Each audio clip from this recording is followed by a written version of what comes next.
Welcome, this is the IM2 video lectures on the properties of radical exponents, part 2.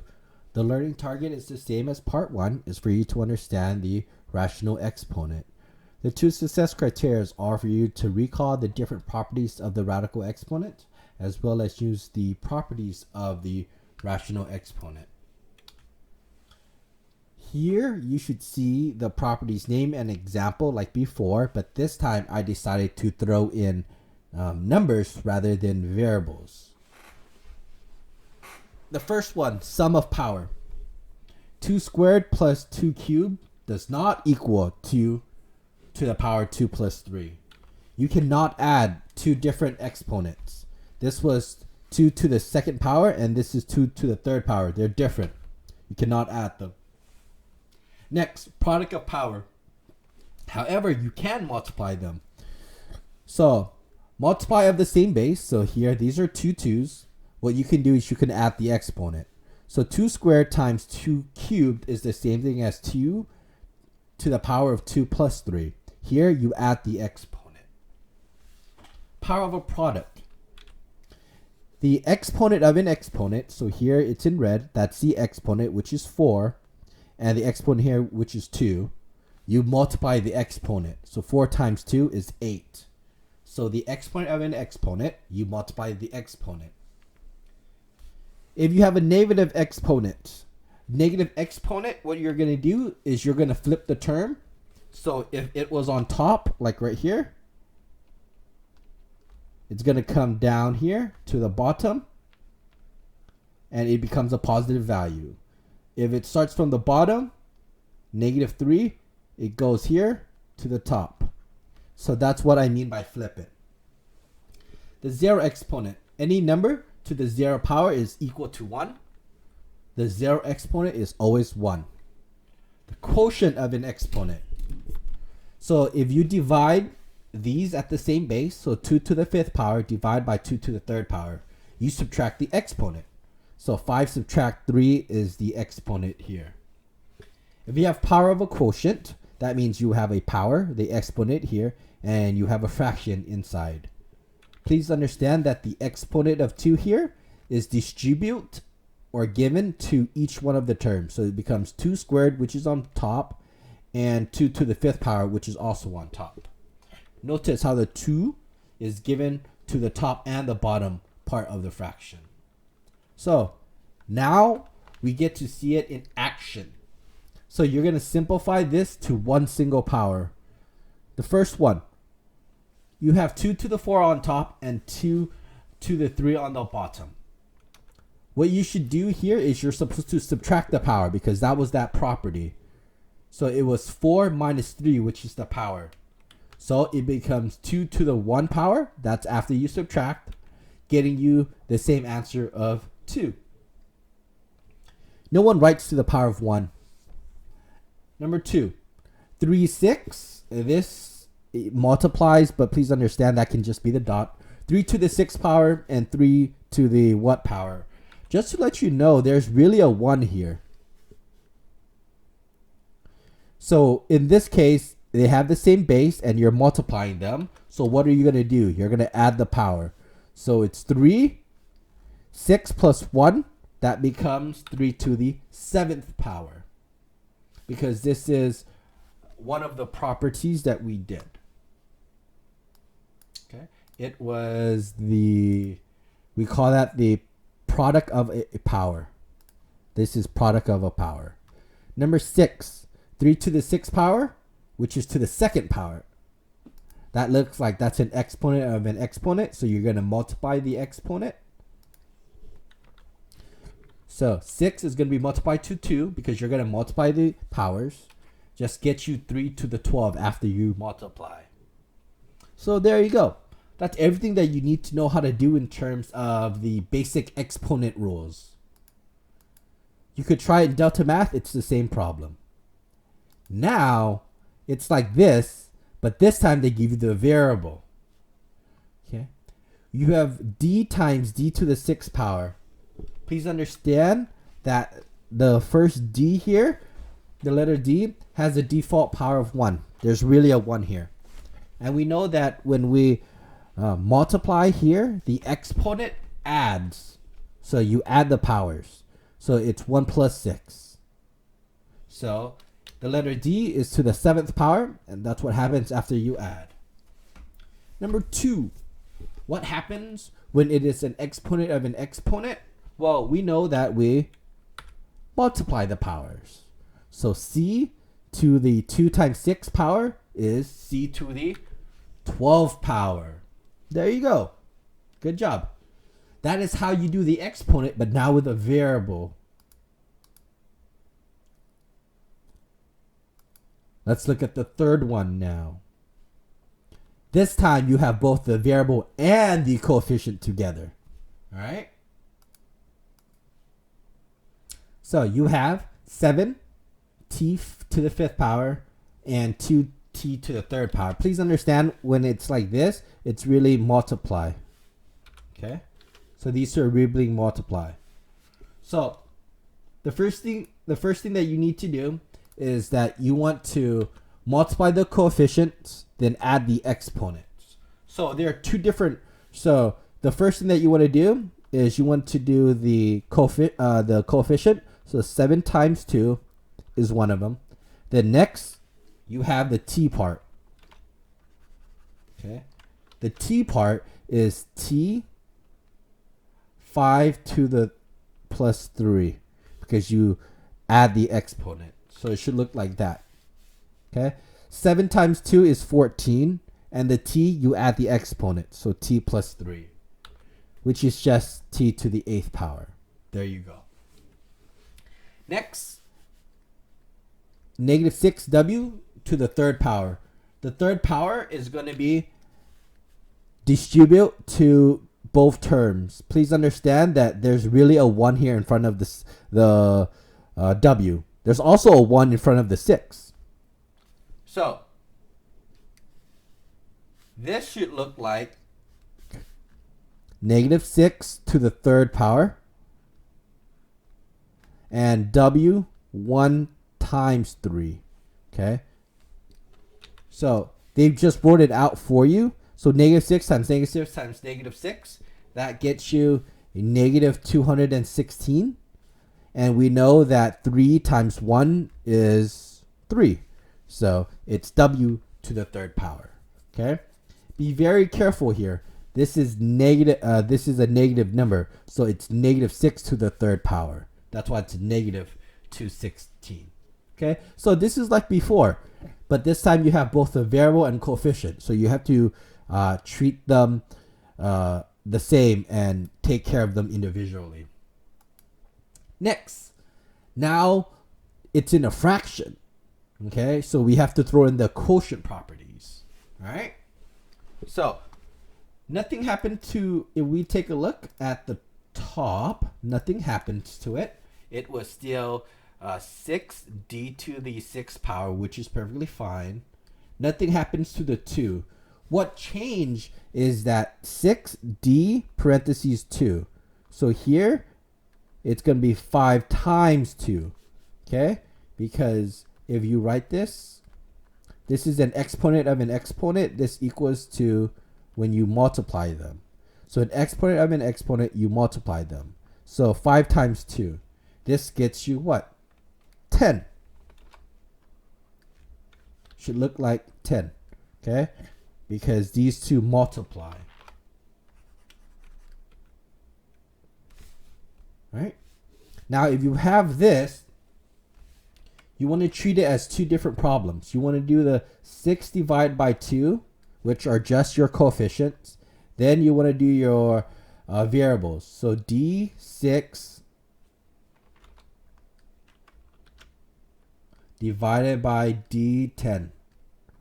We know 6 divided by 2 is just 3 times. This, when it's a fraction, remember we make sure to divide, subtract. So it's letter D, 6 minus 10, because the 10's on bottom. Okay, we subtract it.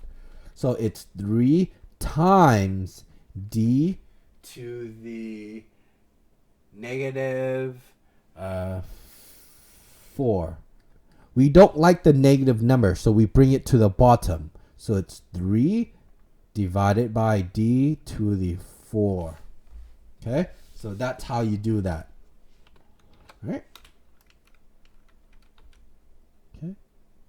So that's just them dividing the 6 divided by 3, get you the 6 divided by 2, get you the 3. Now they deal with the d6 to the d10. Becomes d to the 4th power. Okay. That was it. Next one, same thing. We make sure we multiply these two because that's an exponent of an exponent. So that should get us that. The x equals to 15. Because that comes from the 5 times the 3 here. Okay. After that, we can do some subtraction. Okay.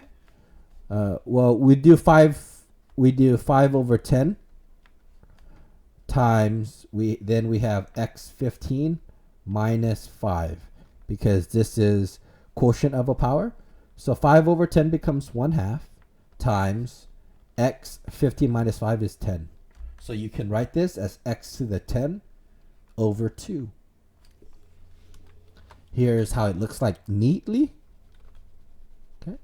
5 over 10 is 1/2.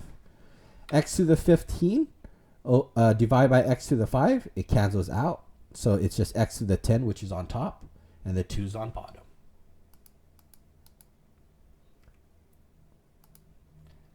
This time, we just throw in the negative exponent. So which expression is equivalent to negative 3 to the 0 power? Well, we know that these two will multiply. So we multiply these two together. And that still gets us 2 to the 0 power. And we know that anything to the 0 power is just equal to 1. Number 2. What about 5 to the 3rd to the negative 5th power? Well, let's multiply it first.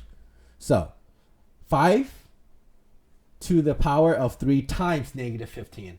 We saw that as 5 to the negative 15 power. You could leave this as the answer on Delta Math, or a better answer would be 1 over 5 to the 15th power.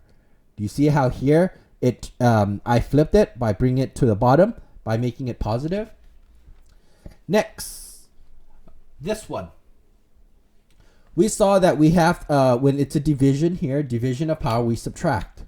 Okay, you're still subtracting. Negative 1 subtract negative 2. Okay, that just becomes,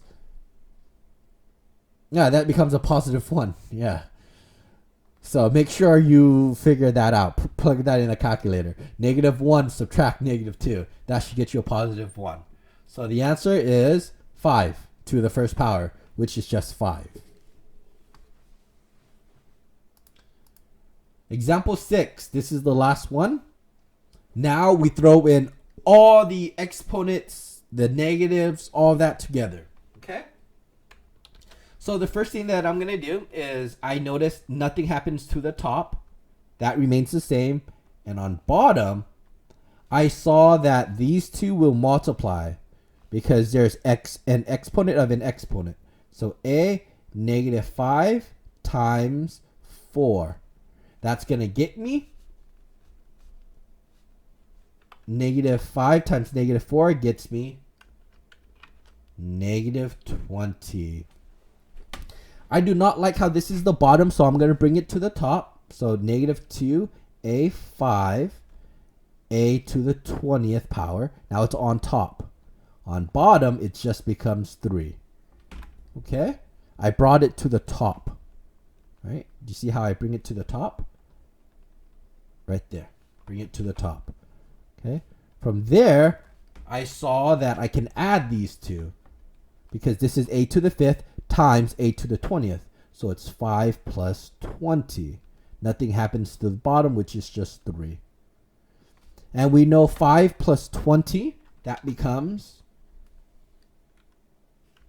25. There you go. That's the final answer.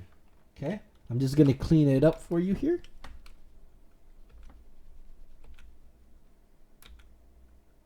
There you go. Okay? Same process as before. Next. Let's do the same one here. So it's 2y squared. Oh, but this has a parentheses 4 in it. Ooh. So, and the 10y negative 1. So you see this 4? It's going to be distributed to both terms. So this becomes 2 to the 4th power y2 times 4. Okay. On bottom, it remains the same. Negative 10 y negative 1. We're just going to deal with the top first. 2 to the 4th power, that is 16. And we have y to the 8, right? 2 times 4 is 8. On bottom, it's just negative 10 y negative 1. I do not like the y negative 1, so I'm going to bring it to the top. So it becomes 16 y to the 8 y to the 1 divided by negative 10. This 2 will break down because these two can add. So it's 16 y 8 plus 1 divided by negative 10. Okay, running out of room, but you can simplify this. 8 plus 1 becomes 9. Okay, we could do 16 over 10. I think you can reduce that. Negative 16 divided by 10 becomes negative 8 divided by 5. And it's y to the 9th power. Okay. So this is how it looks like in its complete form. Now, I'm going to show you how the answer looks like. So right here. Good. This is when they just distributed the 4. Then this is when they move the negative exponent. Then here they simplify. The 8 over 5 came from the 16 over 10. Then they combine some like terms, but they got the same answer. Next one, same process. This is 3 t squared 2. Ooh, that's going to be multiplied. And the bottom, like that. Notice that these two are going to multiply because this is an exponent of an exponent. Okay? This is going to get you, what? 2 times 2 will get you 4. Good? So you have this. Now, I do not like the negative 4 down here, so I'm going to bring it to the top. So it's 3t4, and I'm going to bring the t4 that's on bottom here to the top. Okay? So this is t4 here as well. On bottom, I'm left with just a negative 5. So I have t4 here times t4 here. So I have t4 plus 4 divided by negative 5. But we know what's 4 plus 4. We know that as 8. Okay, so your final answer is 3t8 divided by negative 5. Okay, that's how it looks like. All right. Okay, so this is when they multiply 2 times 2. Got you the exponent of 4.